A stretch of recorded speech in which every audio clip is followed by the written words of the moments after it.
BJP कह रही है कि कांग्रेस के लिए जमीन तैयार करने के लिए ओबीसी ट्राइबल लीडर सत्ता में आने की संभावना रखते हैं और सामंत जो है बागडोर संभालने के लिए आगे आ जाते हैं। आप क्या? देखिए, नहीं, इन्होंने पूछा राजेश जी ने कि मूल प्रश्न ये है कि बीजेपी आरोप लगा रही है कि आदिवासी नेता को अलग करके सिंधिया जी को क्यों लाया। हाँ, यही तो मैं बीजेपी से ये पूछना चाहता हूँ कि कांग्रेस ने सोलंकी जी को कांग्रेस पार्टी के अध्यक्ष के रूप में रखा था, कांग्रेस ने बुआ जी को उप मुख्यमंत्री के रूप में रखा था, कांग्रेस ने बुआ जी को नेता प्रतिपक्ष बनाया, कांग्रेस ने कांतिलाल भूरिया जी को कैबिनेट मंत्री का दर्जा दिया, कांग्रेस ने कांतिलाल भूरिया जी को पीसीसी का अध्यक्ष बनाया। आज बीजेपी से मैं ये प्रश्न पूछना चाहता हूं कि बीजेपी ने आदिवासी नेता को कौन सा सम्मानजनक पद मध्य प्रदेश में दिया है, ये बीजेपी जवाब दे। बहुत बात की जा रही थी कलुस्ती फग्गन सिंह जी को अध्यक्ष बनाने की, उसको भी नकार दिया। तो किसी और के ऊपर आरोप लगाने के पहले बीजेपी अपने गरिमान में झांके, नंबर एक। और जहां तक भूरिया जी और मेरी बात है, हम लोग एक ही सिक्के के दो पहलू हैं, एक साथ मिलकर हम कार्य कर रहे हैं। और जितनी भी बीजेपी की कोशिश हो इनके और मुझ में दरार पैदा करने की, वो कभी भी नीति सफल नहीं हो पाएगी। और ये सबसे बेहतरीन उदाहरण है बीजेपी की सोच और विचारधारा का।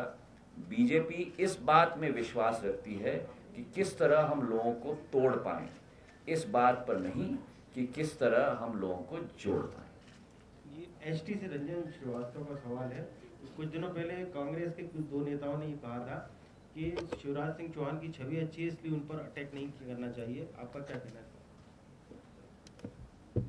देखिए, जिंदगी में मेरी सोच साफ है।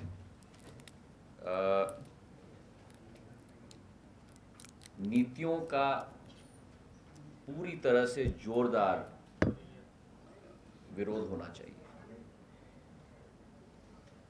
राजनीति का जो वातावरण आज हो चुका है देश में, वो वातावरण यही है कि हम अपने काम के बारे में हम कम कहें, आपकी जो कमियां हैं उस पर ही हम लोग अपना ध्यान केंद्रित करें। अब मैं जानता हूं कि आधुनिक जिंदगी है तो चुनाव है तो संग्राम की बात तो है ही।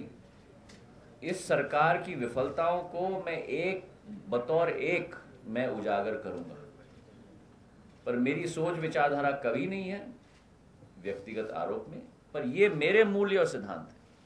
अब आपके मूल्य और सिद्धांत अलग हों, आप मेरे ऊपर प्रहार करना चाहते हो तो आपका स्वागत है, और आपके हर प्रहार का जवाब मैं जनता के समक्ष में दे दूंगा।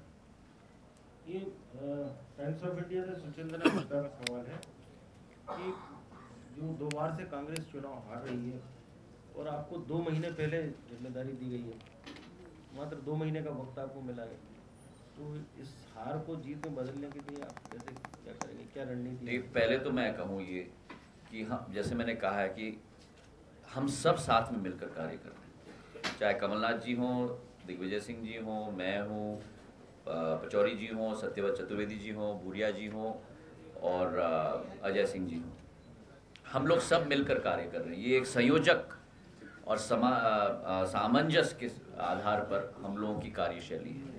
और दूसरा उत्तर मेरा ये है कि चुनौती के बिना जिंदगी में मजा क्या। अच्छा, ये सवाल है पीटीआई से मनीष श्रीवास्तव का, क्या राहुल गांधी को 2014 के लिए पीएम पोस्ट के लिए प्रोजेक्ट करना चाहिए, और क्या आप विधानसभा चुनाव लड़ेंगे, और लड़ेंगे तो कहाँ से लड़ेंगे? एक सवाल इसी तरह का और भी था कि क्या शिवराज सिंह चौहान के खिलाफ आप चुनाव लड़ेंगे? मैं ये इसमें यही कहूँगा कि राहुल जी के मुद्दे पर कांग्रेस पार्टी निर्णय लेगी, राहुल जी स्वयं निर्णय लेंगे, पर देश का एक नौजवान होने के नाते मेरा जरूर ये आशा है और मेरी सोच और विचारधारा है कि अगर राहुल जी इस देश का नेतृत्व करें तो हर वर्ग, हर नौजवान, हर देश के वासी का हित होगा, क्योंकि वे दूसरे लोगों के तरीके नहीं, लेकिन वे देश के बारे में सोचते हैं, गरीबों के बारे में सोचते हैं, अपनी विकास और प्रगति के बारे में नहीं सोचते हैं। जहाँ तक मेरा सवाल हो, मैं तो ये कहूँ कि मैंने सदैव पार्टी की मान मर्यादा के आधार पर कार्य किया है। जो भी पार्टी निर्णय लेगी उस निर्णय का मैं पालन करूँगा। फ्री प्रेस से तरुण सेन का सवाल है कि आने वाले विधानसभा चुनाव में कांग्रेस की स्ट्रेंथ और वीकनेस क्या क्या है? देखिए, 60 दिन में तो अब तो रणभूमि में कांग्रेस पूरी तरह से उतर गई है और कल रात की बैठक के बाद जो हम लोग कार्यप्रणाली बना रहे हैं उसके आधार पर मुझे पूरा विश्वास है कि आने वाले समय में जनता का आशीर्वाद कांग्रेस के साथ रहेगा और कांग्रेस की सरकार बनेगी। सरकार चलाने के लिए नहीं, लेकिन लोगों के हितों की रक्षा करने के लिए। लोगों को जो मैं हर भाषण में कहता हूँ, हर सभा में कहता हूँ, मुद्दा है सम्मान, पहचान और सुरक्षा का। अगर इन 3 शब्दों के पीछे आप एक एक शब्द का मूल्यांकन करोगे तो उसके साथ जुड़ी हुई है मध्य प्रदेश की विकास, मध्य प्रदेश की प्रगति और मध्य प्रदेश में अमन चैन का वातावरण। सुरक्षा, सम्मान और पहचान। ये दिनेश जोशी का सवाल है कि भाजपा का आरोप है कि कांग्रेस डर्टी पॉलिटिक्स कर रही है और आपके पास सकारात्मक कुछ भी नहीं है, क्या कहेंगे? अब इस आरोप का जवाब तो आप लोग दे सकते हो, मैं क्या दूंगा? डर्टी पॉलिटिक्स इस देश में कौन करता है या आप लोगों को? मैं अपने शब्दों में अपने मुंह से नहीं कहूंगा। सकारात्मक पॉलिटिक्स कौन सी पार्टी और कौन सा दल करता है? 10 साल का इतिहास आप देख लो। जितने हक के आधार पर योजना और सामाजिक न्याय की योजनाएं 10 साल में यूपीए 1 और यूपीए 2 लेके आई है, मुझे नहीं लगता कि किसी भी बीजेपी की सरकार ने कल्पना की थी कि ऐसा हो पाएगा। अच्छा, दैनिक जागरण से ब्रगेंद्र सिंह का सवाल है कि केंद्र सरकार की योजनाओं का नाम बदलकर शिवराज सिंह चौहान अपनी योजना कर रहे हैं, कांग्रेस इसे क्यों नहीं रोक पा रही है? और केंद्रीय मंत्री जो है मध्य प्रदेश सरकार के हर मामले में तारीफ करके चले जाते हैं, आपका क्या कहना है? मुझे ये सूचना नहीं है कि केंद्र मंत्री हर मामले पर यहाँ आके तारीफ करते हैं। तारीफ काबिल कोई कार्य हो तो जरूर तारीफ करना चाहिए। इस देश में थोड़ा परिवर्तन भी हमें लाना चाहिए। एक दूसरे को केवल नीचे दिखाने से उस वाले दरबार में हमें अंक नहीं मिलने वाले। लेकिन जहां कमियां हो उनको भी उजागर करना हमारा दायित्व है और कमियों के साथ हम लोग सुझाव भी देंगे, क्योंकि दूसरे पर उंगली दिखाना बहुत आसान है, लेकिन अपने आप उसका हल निकालना कि राजेश आप ऐसा क्यों कर रहे हो, आप ऐसा क्यों नहीं करते, वो भी ज्यादा महत्वपूर्ण है। कटाक्ष करना बहुत आसान है पर काम करके दिखाना बड़ा मुश्किल है। जैसे कि भाजपा ने स्वयं अनुभव किया है 2003 में क्या क्या नहीं कहा कांग्रेस के बारे में, और जब सत्ता में आए 9 घंटे बिजली मिलती थी तो बहुत परेशानी थी। आज गांव में 6 घंटे भी बिजली नहीं मिलती। 10 साल हो गए और ये मैं कई जगह कहता हूं कि 10 साल में 8 साल का बच्चा या बच्ची आज मतदाता बन गया है, बन गई है। एक पीढ़ी निकल गई, लेकिन ना बिजली है, ना अधोसंरचना है, ना औद्योगिकरण है। केवल एक चीज है और वो है भ्रष्टाचार, भ्रष्टाचार और भ्रष्टाचार। हमने कांग्रेस पार्टी ने सत्ता का विकेंद्रीकरण किया, बीजेपी ने भ्रष्टाचार का विकेंद्रीकरण कर दिया। अब मंत्रियों के यहाँ राशि नहीं मिली जाती, अब मंत्रियों के ड्राइवरों के यहाँ, उनके घर वालों के यहाँ 5-5 करोड़ रुपए नगद पाए जाते हैं। ये स्थिति मध्य प्रदेश में हो गई है। अगर आप इसे सुशासन कहते हो तो मैं कुछ नहीं कह सकता।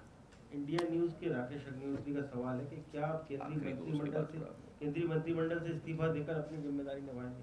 मैंने इसका जवाब ऑलरेडी दे दिया कि जो कांग्रेस पार्टी निर्णय करेगी। मुझे कोई पद या मंत्रिमंडल से मोह नहीं है। मुझे हो गए 6-7 साल,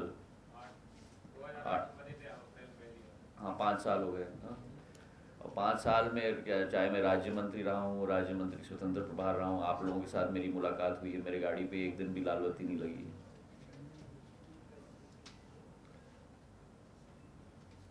ये सोच विचारधारा अब मध्य प्रदेश में देखता हूँ मैं, किसी के मंत्रियों की गाड़ियों पे तो लाल बत्ती लगी है, बाकी लोगों के ऊपर भी गाड़ी, मंत्री के पीएस और ओएसडी और सहायकों की गाड़ी पे भी लाल बत्ती नहीं तो भगवा बत्ती लग जाती है। ये सोमदत्त शास्त्री जी का सवाल है दैनिक भास्कर से मध्य प्रदेश के आने वाले चुनाव के लिए गठित कांग्रेस की समितियों में दिग्विजय सिंह, मैं तो एक निवेदन करूंगा कि अगर कांग्रेस की सरकार बने, मुख्यमंत्री जो भी बने, मैं जानता हूँ टोकनिज्म है, मैं तो ये निवेदन करूंगा जो भी मुख्यमंत्री बनेंगे और जो भी कैबिनेट के मंत्री बनेंगे, पहला चीज़ जो हमें त्याग करना चाहिए वो है लाल बत्ती। तो हमारे केस में तो भगवा बत्ती तो होएगा ही नहीं, और लाल बत्ती हमें त्याग करना चाहिए। सामान्य रूप से हम लोग जनता के बीच में रहें तो ज़्यादा अच्छा है।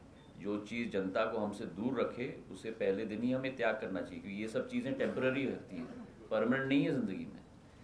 तो जीवन हमें वैसा जीना चाहिए जिस तरीके से हो या न हो हमें फ़र्क न पड़े। जी ये तो सिक्योरिटी तो ऊपर वाले के हाथ में है भाई। दिग्विजय सिंह उपेक्षित हैं, सिक्योरिटी आपके साथ रहे, पर वो रहने की क्या जरूरत, वो हमारे लिए है, वो सिक्योरिटी के लिए नहीं है। हमें लगना चाहिए कि हम बड़े आदमी बन गए, उसके साथ सायरन के साथ हमें लगता है कि हाँ अब सिरोठिया जी से मिलेंगे तो थोड़ा मान सम्मान मिलेगा। वो प्रॉब्लम वहाँ है। कांग्रेस की समितियों से मैं तो यहाँ नहीं, मैं तो दिल्ली में भी नहीं लगाता हूँ, चाहे मैं संसद में जाऊँ चाहे जहाँ भी जाऊँ, कभी भी आप देख लो बत्ती लगी हुई है पर उसका कनेक्शन आउट। दिग्विजय सिंह जी उपेक्षित हैं जो समितियां, छोटी बात है, छोटी बात है, पर अपने आप में भी महत्वपूर्ण बात है। सोमदास शास्त्री जी का सवाल है कि दिग्विजय सिंह जी जो कमेटियां बनी इनसे उपेक्षित हैं, राज्य में उनकी क्या भूमिका है? दिग्विजय सिंह जी इस प्रदेश के सर्वमान्य नेता हैं, मेरे बुजुर्ग हैं, हम लोग सब साथ में कार्य कर रहे हैं और हम जब साथ में कार्य करेंगे उनके मार्गदर्शन में ही, जो चुनाव अभियान समिति में भी मैंने सुझाव दिए हैं, मैंने सभी हमारे माननीय नेताओं के साथ चर्चा करके ही जो मेरे सुझाव मैंने दिए हैं, मैंने कमलनाथ जी से चर्चा की है, दिग्विजय सिंह जी से चर्चा की है, सभी हमारे नेताओं की, चतुर्वेदी साहब के साथ चर्चा की है, पचौरी जी के साथ चर्चा की है, उसके बाद ही मैंने सुझाव रखे। दो सवाल राजनीति से हटकर हैं। बहुत बहुत धन्यवाद। तो ललित शास्त्री जी का है एशियन एज से, उनका ये है कि जो मध्य प्रदेश को आप किस तरह से रीड करते हैं, बैकवर्ड स्टेट है, डेवलपिंग है, या उसकी जो फेस है उसको आप किस तरह से? हाँ देखिए, मध्य प्रदेश में हमारी, मैं अब आपको बता दूं, हमारी संभावनाएं अपार। अब आप मुझसे पूछ रहे हो, ये प्रश्न का उत्तर देने के लिए मुझे 15-20 मिनट लगेंगे, पर संक्षिप्त में आपको बता दूं, आप देश के हृदय स्थल में स्थापित हो। इस प्रदेश के चारों कोने में अगर आप विश्लेषण करोगे तो चारों कोनों की क्षमताएं अलग अलग हैं। ग्वालियर चंबल की क्षमताएं अलग हैं, मालवा की क्षमताएं अलग हैं, जबलपुर संभाग की क्षमताएं अलग हैं, बुंदेलखंड की क्षमताएं अलग हैं। बात यह है कि उन क्षेत्रों की, जो अंग्रेजी में शब्द इस्तेमाल किया जाता है कोर कॉम्पिटेंसी, उनकी क्षमताओं को आप पहचानो और उन क्षमताओं को प्राथमिकता उन क्षेत्रों में दो। क्रिकेट में ये बैट्समैन है, मैंने इनको बॉलर बना दिया तो कुछ नहीं होने वाला। अब उदाहरण के तौर पर मालवा में औद्योगिकरण की क्षमताएं हैं, कृषि की क्षमताएं हैं, सोयाबीन की रिकॉर्ड फसल मध्य प्रदेश से निकलती है देश भर की, नंबर 2 है उत्पादन में। पर क्या प्रॉब्लम है? प्रॉब्लम यह है कि पोस्ट प्रोडक्शन, उत्पादन के बाद आपका प्रोसेसिंग 0 है मध्य प्रदेश में। एक प्रोसेसिंग सेंटर अगर हम मालवा में को बनवाएं, जिस तरीके से मसाला पार्क मैंने अशोकनगर में लगवाया है, गुना में लगवाया है, मसाला पार्क कमलनाथ जी ने छिंदवाड़ा में लगाया है, अगर processing centre, refrigerating centre, back and, logistics Malwa में बन पाए तो आज जो किसान की आमदनी 10 रुपए है वो 50 रुपए हो सकती है। लेकिन एक शिल्पकार की जरूरत है, एक मानचित्र की जरूरत है। खाली ये करना और घूमना और दौरा करना और कहना कि ये हाँ ये हो जाएगा वो हो जाएगा, और फिर 7,000 घोषणाओं के बाद 6,000 घोषणाएं ठंडे बस्ते में रहे, कुछ नहीं होने वाला। कम कहो, उदाहरण के तौर पे मैं अपने चुनाव में केवल 2 या 3 आश्वासन देता हूं और 5 साल में मैं कोशिश करता हूं वो 3 आश्वासन नहीं लेकिन 20 और काम मैं बना के देता हूं। तब कुछ मजा होता है काम में। इतनी लंबी लिस्ट बना दो कि घर पहुंचने के बाद हम ही सिर पकड़ लेंगे, भैया कैसे करेंगे ये, तो क्या मतलब? तो हमारी क्षमताएं मध्य प्रदेश में बहुत हैं, पर एक स्टडी करना होगा, उन क्षमताओं के आधार पर कार्य करना होगा और फिर निचोड़ निकाल के ज़मीनी स्तर पे हमें रिजल्ट देना होगा। और यही हमारी मैनिफेस्टो कमेटी प्रदेश अध्यक्ष के नेतृत्व में मिलकर करेगी। जी, एक बिल्कुल इसी से जुड़ा सवाल ये था कि NHDC जो गवर्नमेंट ऑफ इंडिया का ऑर्गेनाइजेशन है, उसका सुपर क्रिटिकल पावर प्रोजेक्ट है रेवा खंडवा में। 2009 से कोल लिंकेज नहीं मिल रहा, उसका पूरा प्रोजेक्ट बनकर तैयार खड़ा हुआ है। तो क्या इसमें कोई आप पॉलिटिक्स देखते हैं कि गवर्नमेंट नहीं चाहती, सेंट्रल गवर्नमेंट की मध्य प्रदेश में बिजली उत्पादन बढ़े? मैं धन्यवाद देता हूं कि आपने पावर के साथ ऊर्जा के साथ संबंधित सवाल पूछा। मध्य प्रदेश को ऊर्जा मंत्रालय से अपार सहयोग मिला है। राजीव गांधी ग्रामीण विद्युतीकरण योजना के 52 प्रोजेक्ट्स हमने मंजूर करवाए हैं 2800 करोड़ के, बिजली की अधोसंरचना की, ट्रांसफार्मर, तार, distribution line, sub station, BPL ग्राहकों को BPL का आपके सेंसस के सूची के आधार पर अकेले मध्य प्रदेश में करीब 40 लाख BPL के ग्राहकों को बिजली का कनेक्शन जिंदगी में पहली बार दिया जा रहा है। वहीं शहरी क्षेत्र के लिए RAP-DRP योजना 84 शहरों के लिए 2300 करोड़ रुपए मैंने स्वीकृत करवाए हैं। तो 5100 करोड़ बिजली की अधोसंरचना में ग्रामीण और शहरी क्षेत्र को मिलाकर स्वयं केंद्र सरकार की ऊर्जा मंत्रालय ने दिया है। उसी के साथ जब ताप के संयंत्र की आप बात करते हो, NTPC भारत सरकार की कंपनी ने मध्य प्रदेश की बिजली की आपूर्ति को देखते हुए 55,000 करोड़ रुपए का निवेश किया है। गाडरवारा में प्लांट, बरेठी में प्लांट, विंध्याचल में STP, सबसे बड़ा ताप का संयंत्र पूरे देश में अगर कहीं लगाए तो विंध्याचल में लगाए, 5700 मेगावाट का। तो एक नक्शा बनाया है मध्य प्रदेश को बिजली की कमी न हो पाए। और जहां तक कोल लिंकेज की बात है, ये मध्य प्रदेश तक सीमित नहीं है। कैबिनेट से मैंने 80,000 मेगावाट की कोल लिंकेज मैंने स्वीकृति दिलवाई प्रधानमंत्री और कैबिनेट के साथ मिलकर। बहुत चर्चाएं चल रही थी कि वो कोल लिंकेज के FSA, अब वो मैं आपको समझा दूं, फ्यूल सप्लाई एग्रीमेंट जो IPP डेवलपर और CIL के बीच में या कोल पार्टी के बीच में हस्ताक्षर होता है, वो FSA साइन नहीं हुए। 6 सितंबर का डेडलाइन था। 6 सितंबर तक, और ये मैं आपको रिपोर्ट सूचित करने में मुझे हर्ष है कि 172 FSAs में से 150 FSAs हमारे साइन हो गए हैं। 78,000 मेगावाट्स में से 65,000 मेगावाट के FSAs साइन हो गए हैं और 16 सितंबर तक करीब 72,000 मेगावाट के FSA 78,000 में से साइन हो जाएंगे। उसमें ये भी शामिल रहेगा खंडवा का? वो भी होगा। खंडवा नहीं, खंडवा में आपने रीवा नहीं, वो रेवा उसका नाम है। हाँ, खंडवा का प्रोजेक्ट, बरेठी का जो प्रोजेक्ट है NHDC NTPC, खंडवा का जो प्रोजेक्ट है उसका कोल लिंकेज होगा, वो तैयार नहीं है, उसकी अभी भूमि पूजन हमें करना है। उसका कोल लिंकेज होगा 13वीं पंचवर्षीय योजना में।